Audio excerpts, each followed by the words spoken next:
just to give you guys a heads up, I'm gonna be using this microphone for quite some time. And basically, I just got this from Five Below. They got a good microphone, so if you can't hear me from the background, you can definitely hear from there. And don't worry, I'm gonna post a video with this microphone because if it's connected to my phone, I have to post it so you can hear the microphone piece. So basically, what you have to do is you have to be prepared for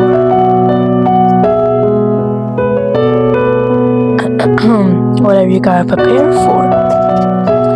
And so what we're gonna do is gonna do some Bible study. So before we get into Leviticus, I came to tell y'all that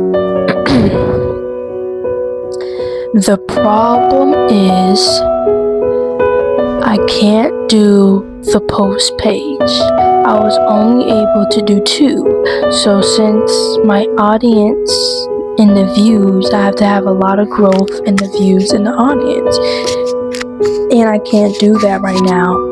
So I'm trying my best to post as many videos as I possibly can so I can eventually go back to the post page, because I see that y'all love the post page a lot, because I be going there all the time because it's literally connected to my channel, and I see that you guys like it, and I see some of you guys like the things that I say on that channel, on my channel, and I really appreciate it. And you see, I think of it as like a little bit of like doing the right thing. And it's very cool that you do the right thing, but also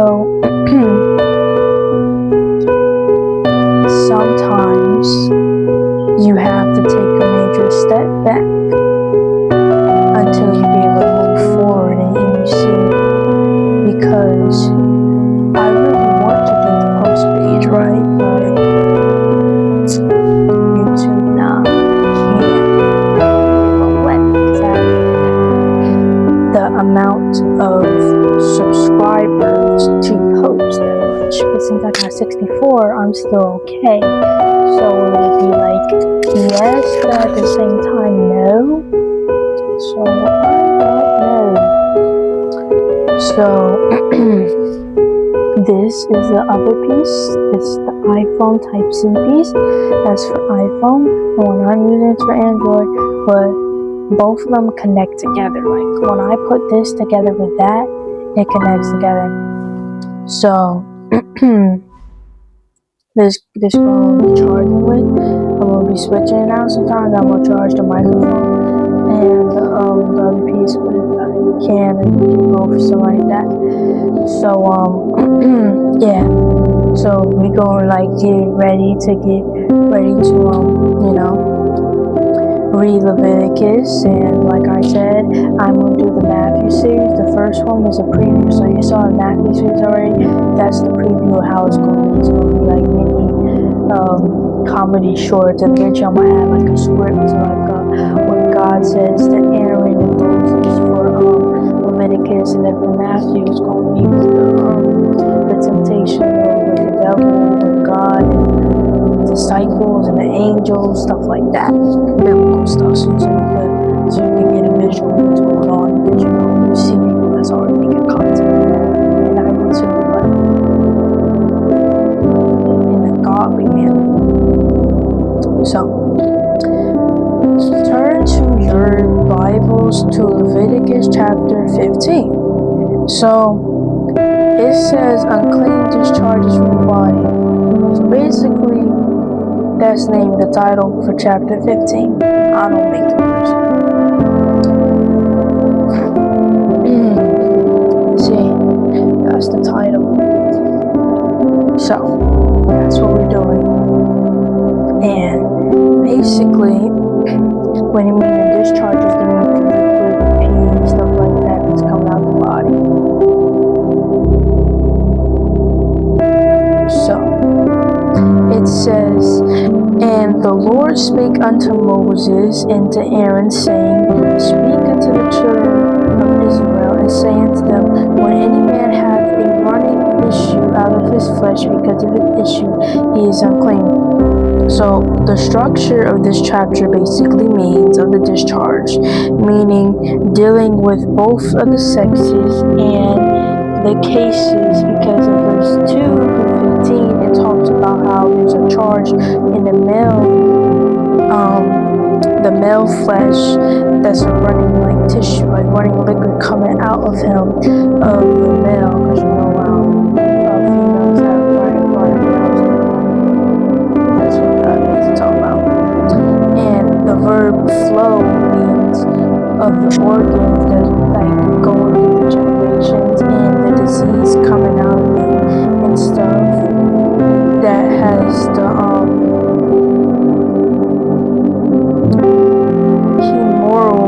hemorrhoids or gonorrhea. And basically it means in Greek version in the Old Testament that the commenters basically accepted the diagnosis from them and stuff, and it basically means the uncleanness that they have that comes out of their body is a discharge, meaning not only affect the person, but it can make them become unclean. So you don't wash yourself and stuff, and a discharge coming out of you, using the bathroom, being unclean, not washing hands.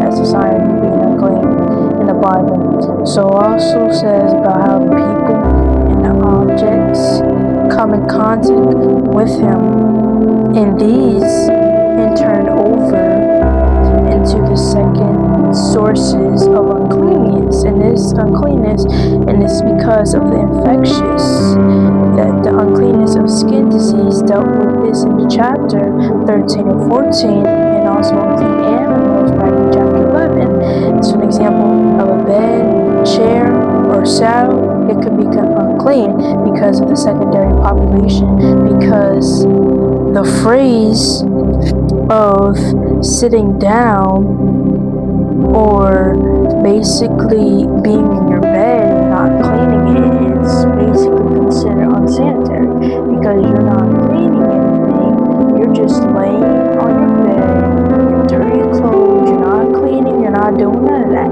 So because of that, all this disease and stuff from other people, maybe you get it too from having like contact with people, you could spread diseases, and that's just not how you're not supposed to do. They're not supposed to do all that. What you're supposed to do is to do the right thing and wash your body. You're supposed to do all that. And some soap and water, but no, soap and water don't mix together. That's how the information is going.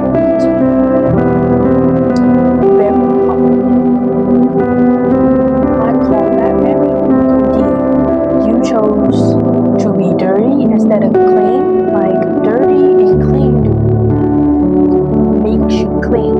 Dirty combined with clean gives you a cleanness in your body. You wash all that dirt off. That ashiness and stuff, nah. You gotta start washing up. Use some Eels lotion, like I got many others. I got the Jasmine Peach. I got 2 of them over here. I got the others too.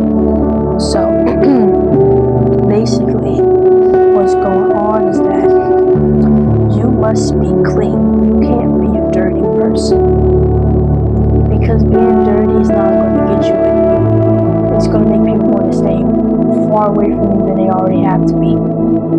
Simple. Clean yourself up, and that is why God is teaching them how they need to be clean and how they have to wash themselves up, because all that pee and urine comes from the private parts, and they're washing themselves up, and then they go on their bed and it's just all dirty. No, that's why he said in the rules. So Leviticus is about the rules and like the laws, while Deuteronomy is about the rules and laws, but what happens when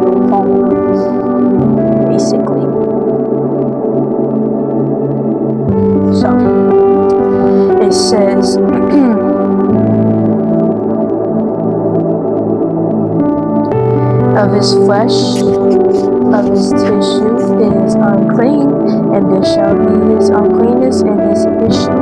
Whether his flesh run with his issue, or his flesh be stopped from his issue, it is his uncleanness.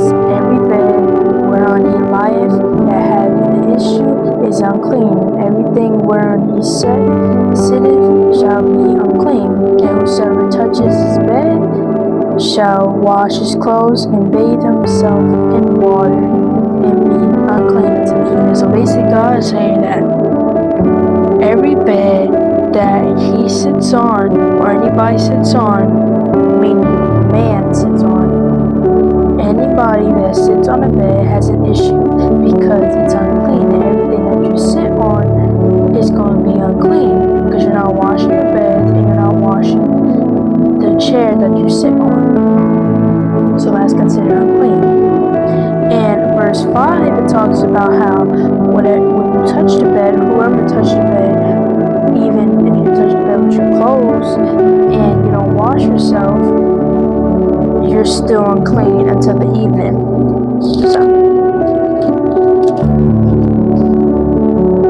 So it says in verse 6 that, and he that sitteth on anything whereon he sat that hath the issue shall wash his clothes and bathe himself in water and be unclean to the evening. So that's simple. It's basically God saying that whatever you sit on that has an issue or have urine on it, on your clothes, you must wash yourself with water. And if you don't, you're going to be unclean until the evening, meaning nighttime. So, he says in verse 7, and he that toucheth the flesh of him that hath the issue shall wash his clothes and bathe himself in water and be unclean until the evening. So now he's saying again that if you touch yourself and your clothes, you're going to have to wash your clothes and you're going to have to bathe yourself in water, and you're still going to be unclean until you actually wash yourself in the evening. Meaning he's saying that you touch your clothes and everywhere, and if you don't wash yourself with water, you're still going to be unclean until the evening. So yeah, basically you could put on cologne, perfume, but if you haven't taken a shower in some days, let's just say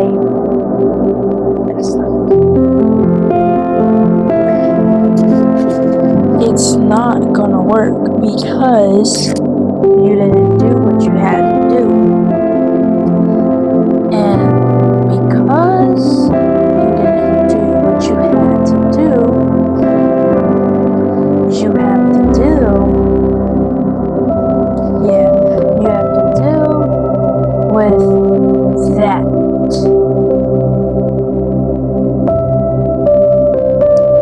And yeah, so then after it says in verse 6 and verse 7, it says that, and he that toucheth the flesh of him that hath the issue shall wash his clothes and bathe himself in water and be unclean until the evening. So God's already saying unclean until the evening, unclean to the evening. He says unclean to the evening several times because he wants people to get it through their heads, meaning that, hey, you can't go around being unclean and not washing yourself up until the last minute, till nighttime, because you must clean yourself and you must stay high. You must have proper hygiene at all times, as he's basically saying. And so we don't listen, don't we? We don't listen. We don't listen at all,